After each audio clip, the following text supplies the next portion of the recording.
semuanya, kembali lagi bersama aku Sahara di MMBJ TV Podcast. Samping aku sudah ada bintang tamu kita, yaitu Kak Dika. Boleh mungkin Kak Dika perkenalkan diri dulu ke teman-teman kita. Oke. Nama saya Dika. Saya salah satu barista di Kopi Sepanjang Waktu. Oke. Saya di sini kerja udah sekitar hampir 2 tahun lah kurang lebih. Oke. Nah, topik kali ini nih kayaknya bakalan disukain sama pecinta kopi, karena kali ini kita akan membahas tentang kopi sepanjang waktunya MRBJ. Di sini kita udah ada narasumber terpercaya kita, yaitu Kak Dika, salah satu barista dari Kopi Sepanjang Waktu. Nah, kita di sini bakalan mengulik profilnya Kopi Sepanjang Waktu dan juga cerita menarik di balik Kopi Sepanjang Waktu. Oke Kak, aku mau tanya nih, sejak kapan sih Kak Kopi Sepanjang Waktu ini didirikan? Untuk pastinya kapan didirikannya sebenarnya saya juga kurang tahu ya. Cuman jadi Kopi Sepanjang Waktu itu sejarah awalnya ceritanya kita di tahun berapa saya juga kurang paham. Ada orang menginfakkan mesin kopinya kepada masjid gitu. Oke. Kemudian akhirnya kita mencoba untuk membuka kedai kopi di pantry-nya masjid. Oke. Membuka kedai kopi di pantry-nya masjid dengan sistemnya infak. Jadi semuanya nggak ditarif, nggak ada harga. Orang ngopi sepuasnya, bayar seikhlasnya, kurang lebih begitu. Gitu. Sampai kemudian di tahun 2021 ya betul, 2021 kita pindah ke zona muamalah. Itu bulan April. Zona muamalah dibangun, kemudian ada Kopi Sepanjang Waktu, ada dapur rumah. Kopi Sepanjang Waktu kemudian pindah dari atas, dari pantry ke bawah.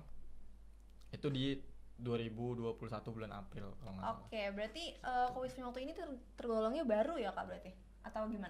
Kalau dibilang baru enggak juga, berarti kan mungkin dari sebelum Covid 2018 mungkin. Oh iya. 2018, sekarang 2022 kurang lebih sudah 3 sampai 4 tahun. Oke. Gitu. Berarti Kopi Sepanjang Waktu ini sudah didirikan sejak 2018-an lah gitu. Betul. 2018-an. Ya, Nah, aku mau tahu juga nih Kak, kenapa sih dinamakan Kopi Sepanjang Waktu? Oke, dulu kita awal tuh pertama waktu masih di pantry, namanya tuh Kopi 5 Waktu. Kopi 5 Waktu MRBJ. Terus kemudian ternyata Kopi 5 Waktu ini sudah didaftarkan sebagai brand oleh pihak lain. Kemudian kita tetap gimana caranya mengganti nama, cuman tidak terlalu nggak terlalu mencolok mengganti logo gitu. Jadi angka 5 dari Kopi 5 Waktu diganti jadi huruf S. Oh gitu. Yang dimana singkatan dari sepanjang waktu. Jadi kita ganti jadi Kopi Sepanjang Waktu. Kurang Mungkin lebih ada nggak gitu. Kak filosofi dari sepanjang waktunya? Dari sepengetahuan saya sih ya, karena ini untuk kalau Kopi Sepanjang Waktu tuh ingat ngopi, ingat Kopi Sepanjang Waktu begitu. Oh gitu. Tagline-nya begitu. Oke. Nah, lalu Kak, bedanya apa sih Kopi Sepanjang Waktu dengan kafe kopi lainnya, mungkin dari segi rasa ataupun tempat? Oke. Kalau dari segi rasa, apa yang beda buat banyak orang ini kan masalah preferensi aja, mungkin masing-masing orang ada yang bilang ini enak, ini kurang enak. Selera ya Kak? Itu selera, balik lagi selera. Tapi apa yang membedakan kita dengan tempat lain? Kita mungkin ya satu-satunya coffee shop yang berbasis masjid gitu. Kita dimiliki oleh masjid, semua keuntungannya untuk masjid gitu. Jadi itu yang mungkin membedakan kita dengan yang lain. Oke, mungkin kelebihan dari Kopi Sepanjang Waktu ini, kalau misalnya berarti ini kayak infak masjid ya Kak berarti? Iya, betul. Nah, ini nih kelebihan dari Kopi Sepanjang Waktu kita di sini. Kalau misalnya beli kopi di sini sekaligus infak ke masjid teman-teman. Betul, kurang lebih seperti itu. Oke. Nah Kak, di sini di Kopi Sepanjang Waktu ini ada menu apa aja sih Kak yang ditawarkan, dan juga apa nih best sellernya? Oke. Menu-menunya ya banyak. Kita ada kopi, ada varian kopi dan varian non kopinya juga. Kalau kopi kita banyak ada karamel, hazelnut, ya begitu. Kemudian non kopi kita punya Leci Yakult, salah satu yang best seller. Terus ada Ice Latte MRBJ. Ice Latte MRBJ itu kopi susu gula aren. Itu salah satu yang best seller juga di Kopi Sepanjang Waktu gitu. Dan kita juga nggak cuma jual minuman Kak, jadi ada juga kayak pastry itu, makanan-makanan kayak cinnamon rolls, terus ada donat, ada bolen pisang gitu. Oh berarti kurang lebih kalau misalnya temennya kopi. Oh gitu, berarti makanan pendamping kopi lah kita. Betul. Oke. Nah, berarti tadi best sellernya itu ada tadi pakai yang Yakult ya?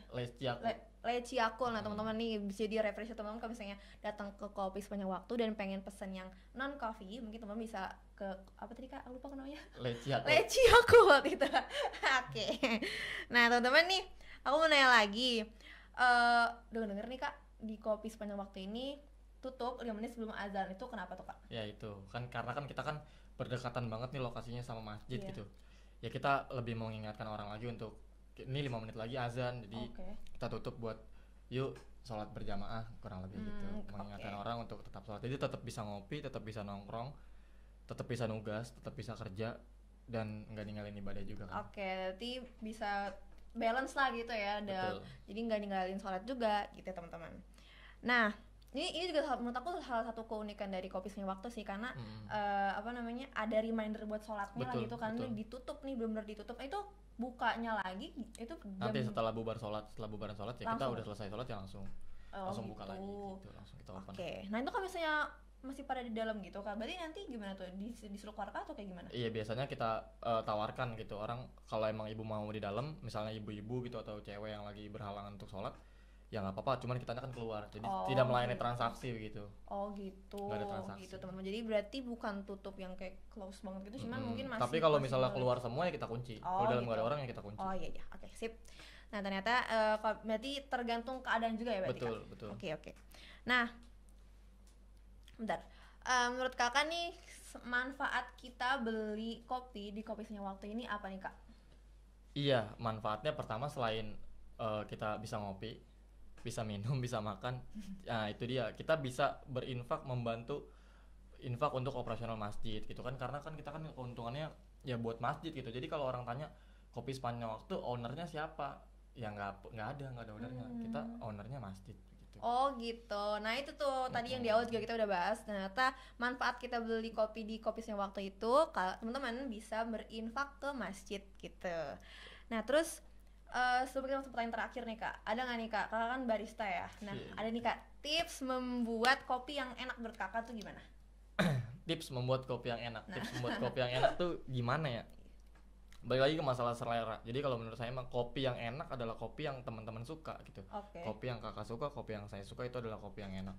Masalah tips gimana cara bikinnya, itu mah urusan belakangan gitu, masalah dapur aja itu mah. Tapi kalau misalnya kita ngomong kopi yang enak tuh gimana kopi yang enak, ya kopi yang kalian suka. Gitu berarti tergantung sama selera kita lah gitu teman-teman, jadi nggak bisa dipatokin gitu ya. Iya, karena apa yang saya bilang enak nggak mungkin masuk juga dong. Betul. Gitu. Apa yang kakak bilang enak belum tentu enak di saya. Iya, jadi kesimpulan adalah sesuai sama selera teman-teman gitu. Nah kak terakhir nih, mungkin ada nggak sih kak harapan untuk Kopi Sepanjang Waktu untuk kedepannya? Harapan untuk Kopi Sepanjang Waktu, harapannya sih pengennya ya semoga Kopi Sepanjang Waktu bisa buka cabang di masjid-masjid lain gitu.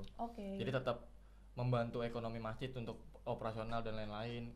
Jadi ada Kopi Sepanjang Waktu MRBJ, nanti ada Kopi Sepanjang Waktu Istiqlal misalnya, Kopi Sepanjang Waktu mana gitu. Jadi ada banyak Kopi Sepanjang Waktu yang buka di masjid-masjid sekitar seluruh Indonesia mungkin ya. Kalau bisa. Nah itu tadi guys harapan dari Kak Dika.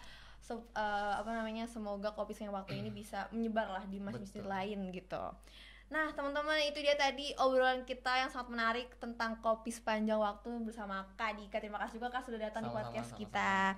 Nah teman-teman, bagi teman-teman yang pecinta kopi, langsung aja datang ke Kopi Sepanjang Waktu di Masjid Raya Bintaro Jaya di sektor 9. Karena di sini selain rasa kopinya yang enak, harganya juga terjangkau, teman-teman juga bisa sekalian infak ke masjid kalau misalnya teman-teman beli di sini. Gitu. Jadi nggak usah banyak lagi, langsung aja datang ke Kopi Sepanjang Waktu. Teman-teman juga bisa stalking ke Instagramnya, sosial medianya, itu di @kopisepanjangwaktu. Sampai sini aja obrolan kita. Wassalamualaikum warahmatullahi wabarakatuh. Bye bye. Terima kasih Kak.